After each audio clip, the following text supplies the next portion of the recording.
On this episode of China Uncensored, nothing screams peaceful development like a gigantic military parade.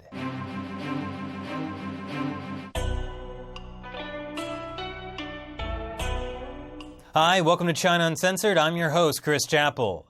Yesterday, China celebrated the 70-year anniversary of its victory in the Chinese People's War of Resistance against Japanese aggression.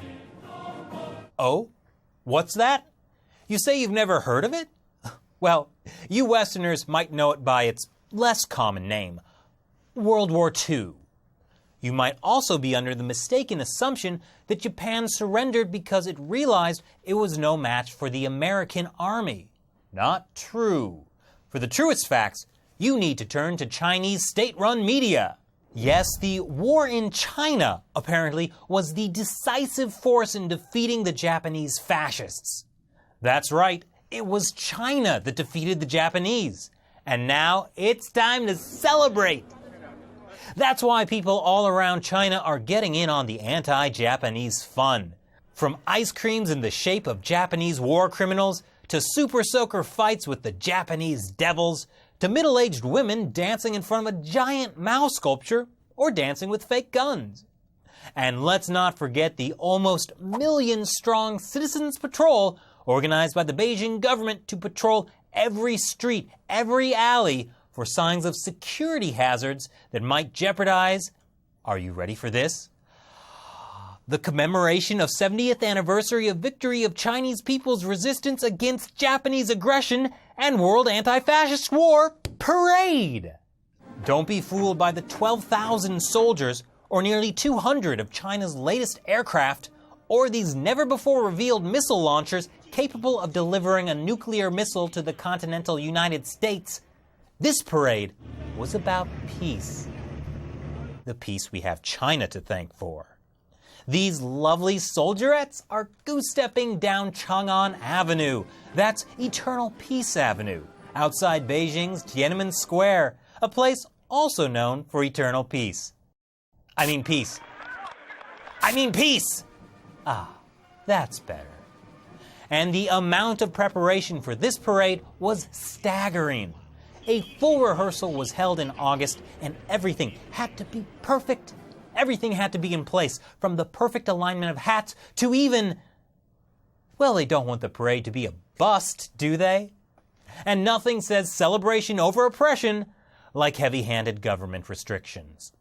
For both the rehearsal and the actual parade, there were massive shutdowns of roads, railways, shopping districts, and a ban on hotel reservations and art events. And do you think this beautiful blue sky was a blessing from the heavens? Nope. Authorities closed more than 10,000 factories, implemented a citywide odd-even license plate rule to cut traffic, and implemented pollution controls across 6 Chinese provinces. And hey, you know what makes a beautiful parade super fun? Taking photos and not being able to post them to Instagram. 1, Instagram is banned in China, but 2, the wireless internet was shut down. Not that it would have mattered, because orders were given to censors to closely scrutinize all posts relating to the parade, and all websites had to promote positive, sunny netizen commentaries.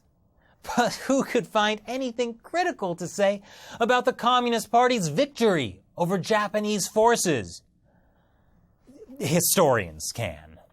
Yes, the entire thing is a fraud. And not just because these women are models and not actual soldiers. It turns out that the Chinese Communist Party, the ones hosting the celebration about how great a job they did fighting the Japanese in World War II, actually did almost nothing to fight the Japanese during World War II. Almost all of the actual fighting was done by the Nationalist Party, which was governing China at the time. When the China front of the war broke out in 1937, the Nationalists had 1.7 million armed soldiers.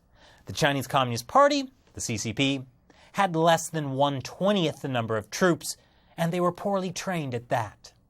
That's why every single major Chinese battle except one in the entire 8-year war was fought by the Nationalist Army.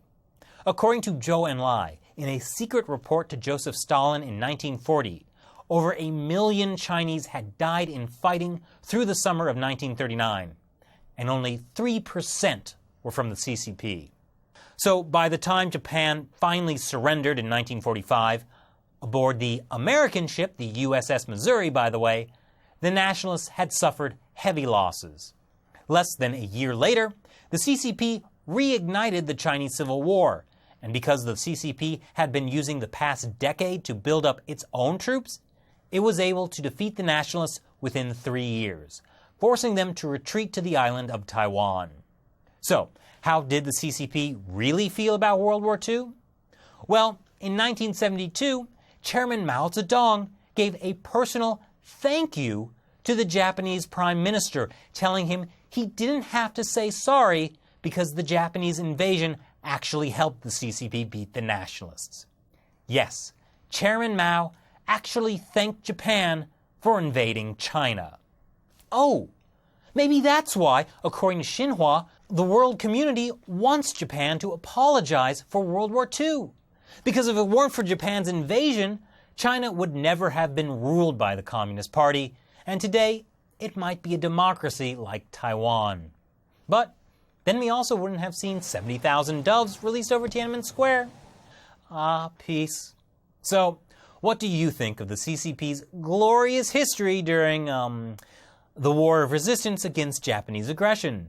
Leave your comments below, and hey, if you like this episode, click that like and subscribe button. Once again, I'm Chris Chappell. See you next time.